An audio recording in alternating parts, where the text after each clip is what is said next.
Hello and welcome back to Monster Hunter World, where today we are fighting our second Arc-Tempered monster. And this one is Arc-Tempered Vaal Hazak. Now, full disclosure, much like with the Kirin, I did already fight one off camera. But that just means I know what to expect going in here, and it's a doozy. Definitely considerably more difficult than Arc-Tempered Kirin was. And, yeah, I mean, like, Arc-Tempered Kirin, if you go in with the right gear, it's pretty much a pushover. Arc-Tempered Vaal Hazak, even if you go in with the right gear, you're looking at a potentially bad time. Simply because it has a lot of ways of just constantly dealing out damage. And that's not exactly good for your health. Already got my items all set up, so let's get going. I'll give you a look at the skills I'm running once we're actually in there.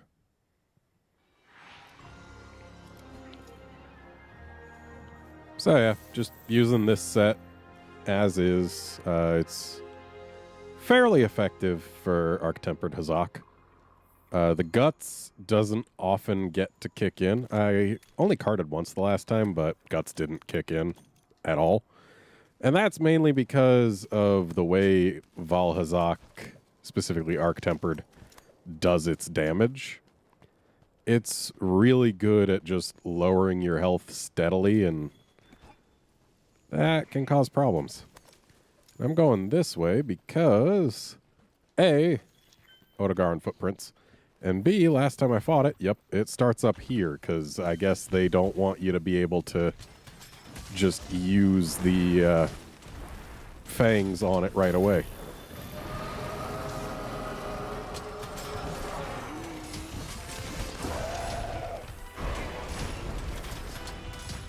So as you can see, this Effluvia is not exactly doing light taps here. And that'll actually get even nastier once he's angry.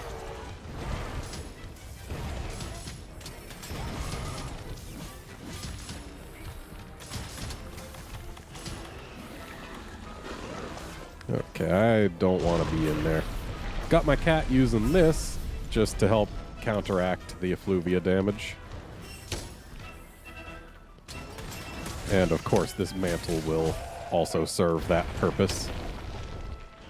Ordinarily, against most monsters, I actually find that the Temporal Mantle is enough to completely replace the Vitality Mantle, because they both serve to stop certain things from... Oh man, I was hoping I was high enough. Yeah, they both serve to stop you from taking certain damage. And hey, we actually get to see this turf war. But the Vitality Mantle has a longer cooldown than the Temporal Mantle. And rather than just completely negating certain attacks, it just causes them to not deal damage directly to you. And depending on the attacks you take, the Temporal Mantle can actually save you much more damage than the Vitality Mantle. So yeah, I find that in most cases it replaces the Vitality Mantle, but against Arc-Tempered Hazak, not so much.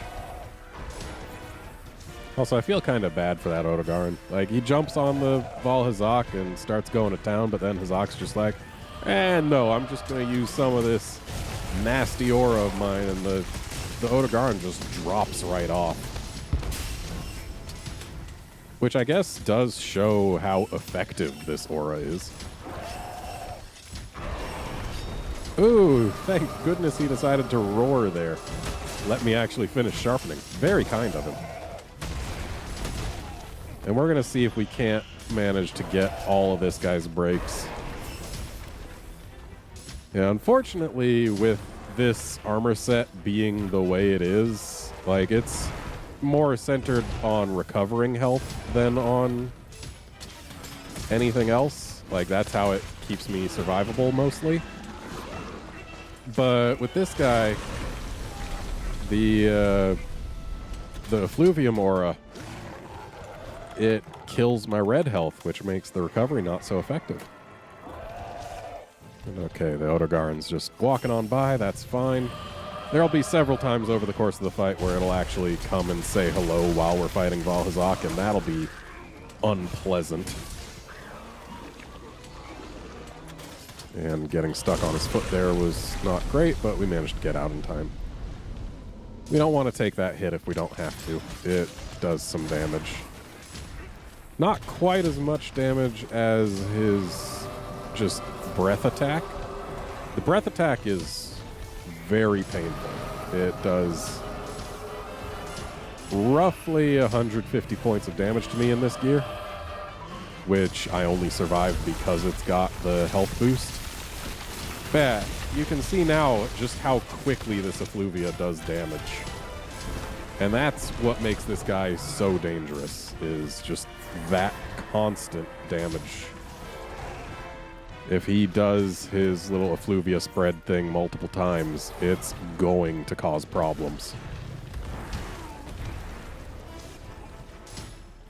And beyond there, as long as you don't really take hits from his breath attacks, you're pretty much in the clear on this guy.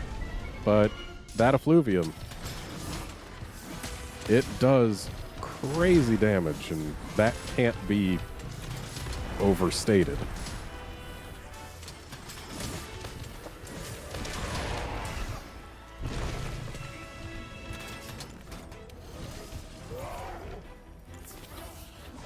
Let's see if he'll let me sharpen here.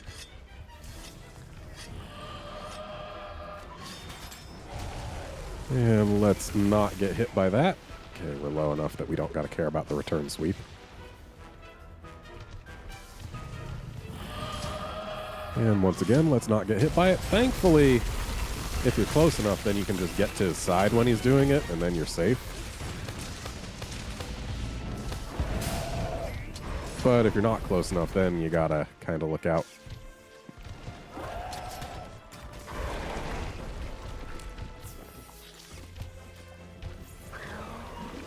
I take what opportunities I can to use the Astera Jerky, because getting my health recovery up higher, it does help. Ooh, I love when I hit the foot and latch onto the tail, because the tail takes more damage, and I want to get it severed. Ooh, can we get out of the way? Yes, we can. And there goes Stache. Poor little guy.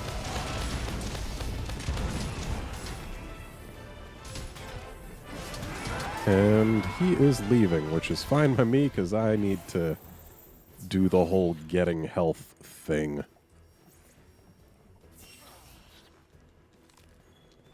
Also, last time I fought him, every time he left, he did move closer to where we could drop fangs on him, which is what I want to do. Because that's just free damage, keeps him from attacking for a while.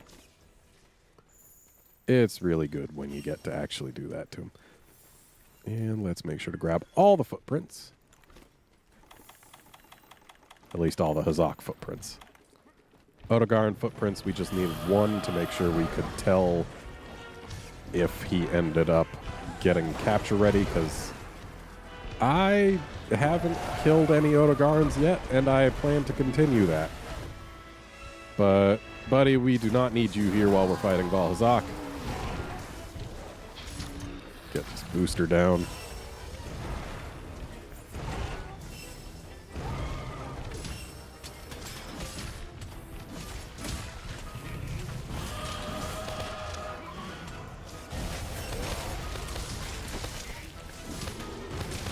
So last time I fought this guy, there was actually one point where I got stunned in a corner, basically.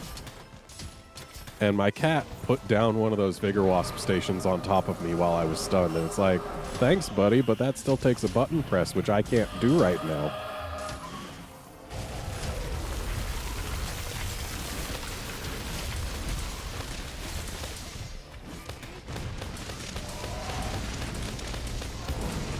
Thankfully, when you're latched onto the back leg, it may not take the most damage, but it definitely takes some, and you're pretty safe up there.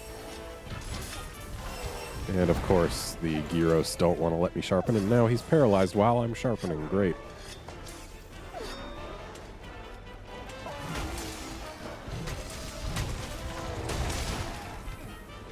Really want to get the breaks.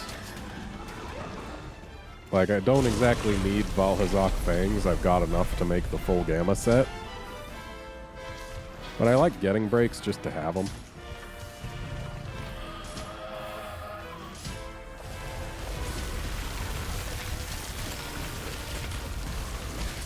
Plus, getting the claw breaks knocks them down, which gives us a chance to do some free damage. Getting that tail cut also gave us like one free hit.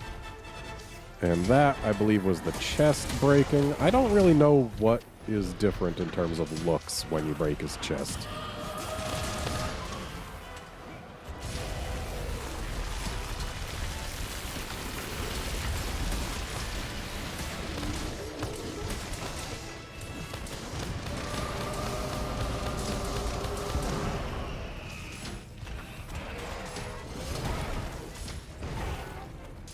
Glad we got away from that. That would have been some pretty significant damage. And while we do have guts, another reason it's not exactly worthwhile on this quest is the fact that the effluvia does do tick damage. So if you've only got 1 health from guts kicking off, then, hey, guess what? You've only got 1 health, and the next tick kills you anyway. But still, there's always the chance that it'll not tick, I guess.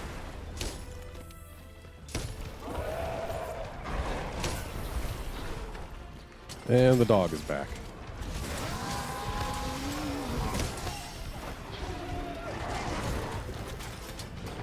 It's great when the dog actually does damage to Vaal, but we can't trust that it'll always be doing that. So, let's get that dog out of there. Wait, did Vaal drop combat with us? I guess it's that Vaal was technically in another area there. And so we got the actual Vaal music.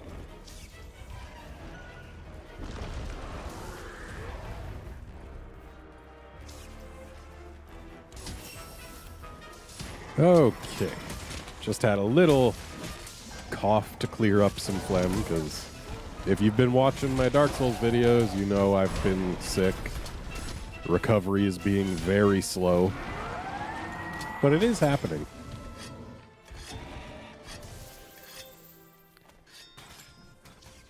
Though today, it's mostly just got some junk on the vocal folds, which isn't exactly great. And these gyros are preventing my scout flies from pointing out any tracks. Ooh, let's actually grab this honey over here.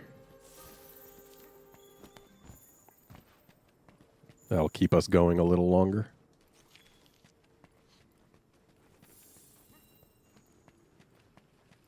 And now Vaal is actually in a place where we can theoretically get some mounts. And those definitely help. So, if you would kindly get over near this ledge, 2 hits tends to get the first mount, and then like another 5 for the second. 5 or 6. But right now we're just looking for that first mount. So, let's see if we can get it.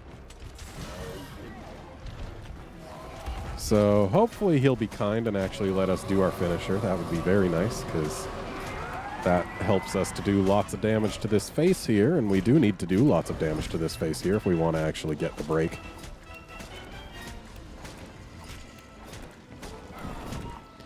Okay, if he's going to let us do our finisher, it'll be coming up in a moment here. And looks like nope. And his face is in the nasty. That's not good on multiple fronts. And we broke a claw while he's down. That's even worse. And my cat put a Vigor Wasp station inside the nasty water. Just everything about that was about as bad as it could have been.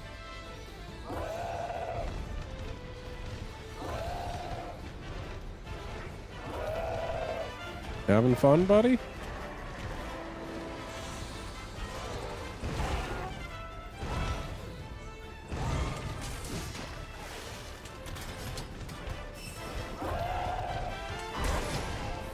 Alright, we got our hit in. That's what counted there. And let's go ahead and not hang out near that. Oh, now we can get a little close. Just gotta be ready to move. Getting hit by that sweep is that bad. Forgot that he does those sweeps. I've always, like, managed to flinch him just during the getting up sweep.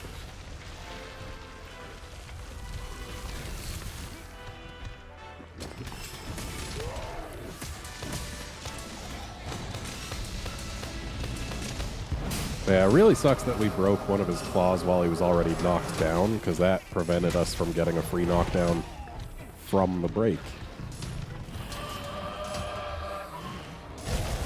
But hey, maybe we can get his other claw here.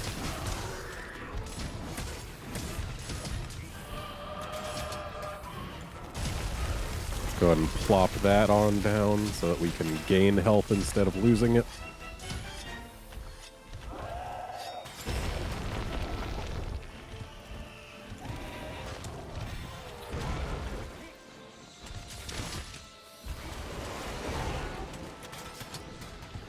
Now, I do want to get the second mount.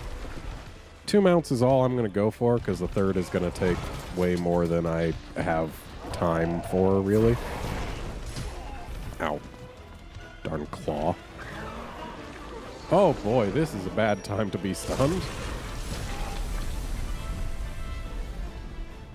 I'm looking at that health booster over there. Let's see if we can get some more value out of it. All right.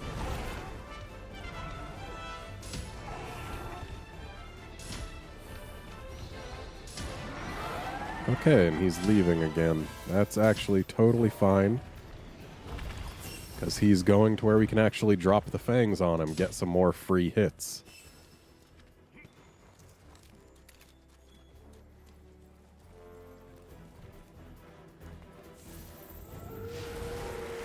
Plus, there's still a ledge here, and there's also even a slide that we can sometimes use.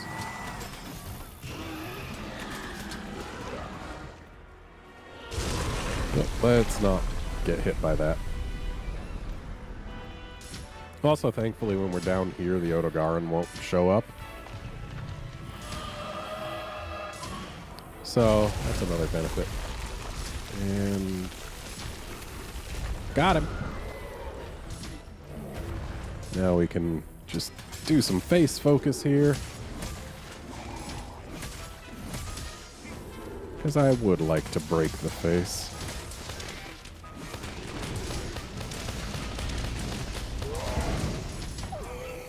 Ooh, nice. Would have been nicer if I was able to actually move and get in before the peril was almost over, but I'll take what I can get.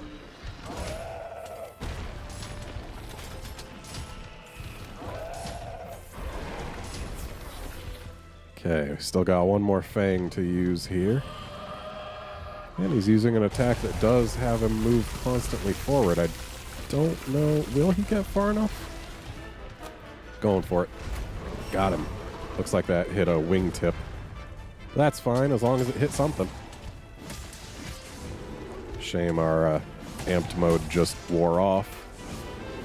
Would have liked to be able to do a zero sum on the face towards the start of that. Or at all. But hey, we've done some damage. And damage is good. Ow. Damage is good when it's on him, not when it's on us. Just feel like I need to specify after taking that hit right there.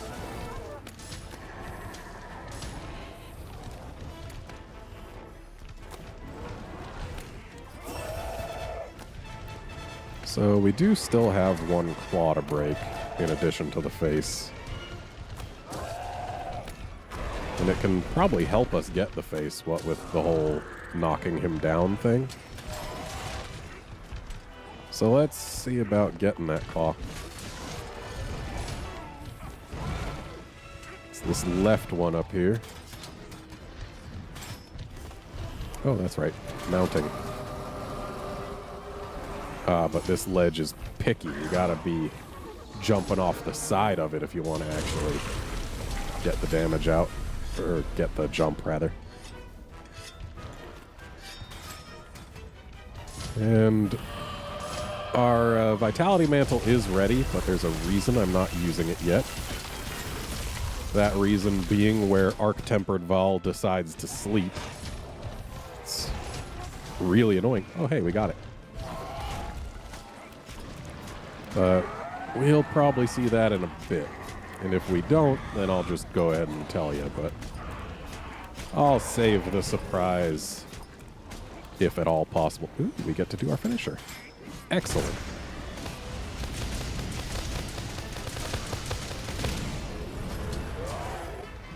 That finisher really helps us get a better chance at breaking the face. Not only is it a bunch of damage to the face, it also gets us amped so we can do this. And away he limps.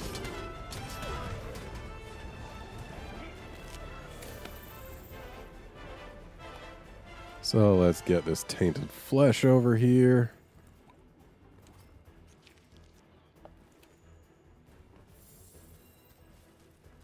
And then we'll give chase. Oh, hey. The stuff got broken at some point. That's helpful. Saves me the time of having to go in. But yeah, he breaks that. And then after breaking it, he goes to sleep in the water. It's a jerk move if ever I saw one. I'm going to get rid of these jerks, because while they could potentially help us with a para, Vaal was only just paralyzed, and it's much more convenient for these guys to not be around to mess with us.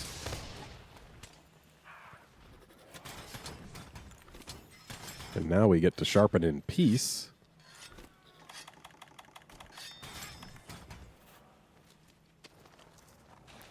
So here's our buddy. So yeah, the Vitality Mantle lets us not actually take the damage from the water here. That's going to be too far to actually blow it up. Yeah.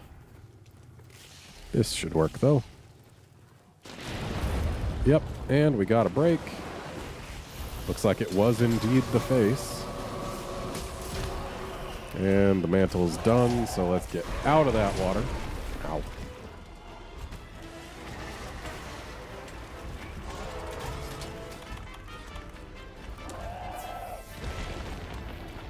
And now let's get Mr. Hazak on up here, where we can actually fight him without being in the nasty water.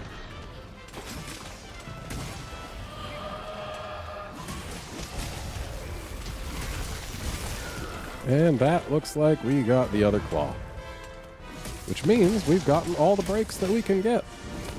So hopefully this guy will just go down soon.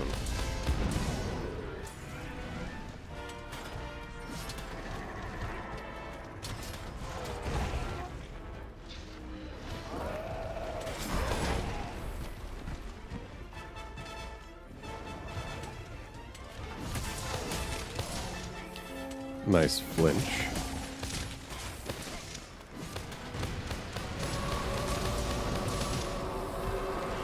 Okay, not sure what knocked me off there, but whatever. Got him.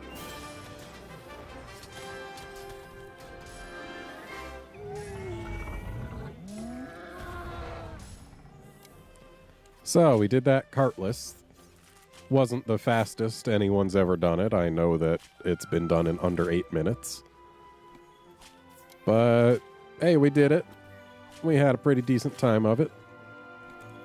We broke everything. We carved a gyros just there.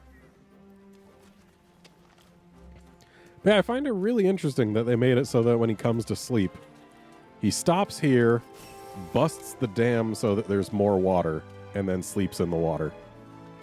Rather than sleeping on his pile of stuff like he usually does. It's an interesting behavior. Like, Arc-Tempered Vaal is not nearly as disappointing as Arc-Tempered Kieran, because Arc-Tempered Kieran doesn't really do anything special. It just does more damage. But Arc-Tempered Vaal, they actually changed a few things.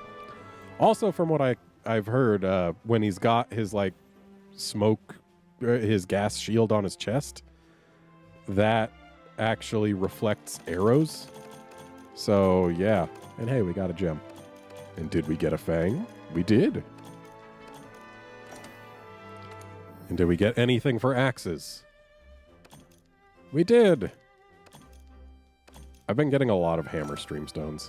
Which, I mean, I do like hammers, but I don't have enough hammers to use them all. I really want axe streamstones. And now that we've done that, let's go take a look at a few things. So there is new layered armor. It's specifically Death Stench armor, so we don't have to look specifically at the layered stuff, which is good, because while I do want to make it, I don't want to make it first. So let's just go ahead and look at Death Stench in here so that you know what you're going to get anyway, just in case you don't know. Where the heck is it? It's got to be somewhere, right?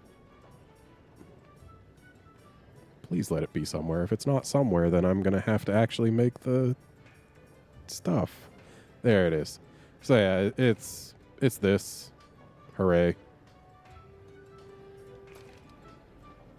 But yeah, that's the new layered armor. Looks like that. And then for Vaal Gamma, we've got this. Looks like a shinier version of Vaal Alpha. And for the skills relative to Vaal Alpha, it drops the Effluvia res and a point of peak performance in exchange for 3 points of recovery up and a point of dragon attack. And then slots-wise, there's a lot of level 2 and 3 slots. So yeah, it's not bad. Like, it's not amazing, but it's not bad at all. Though it will take 6 fangs and 1 gem to make the full set. And the gloves take 3 fangs and a gem, so they're the hardest thing to make, but they've also got those 3 points of dragon attack, so if you're using a dragon weapon, they're actually really, really nice. But yeah, that is Arc-Tempered Vaal Hazak for you. And that's also the end of this episode. Join us next time for either whatever new monster they decide to add. I do see that the behemoth from Final Fantasy XIV is going to be showing up at some point. So either that or whatever the next Arc-Tempered monster they put in is, whichever comes first. Either way, I will see you then, friends.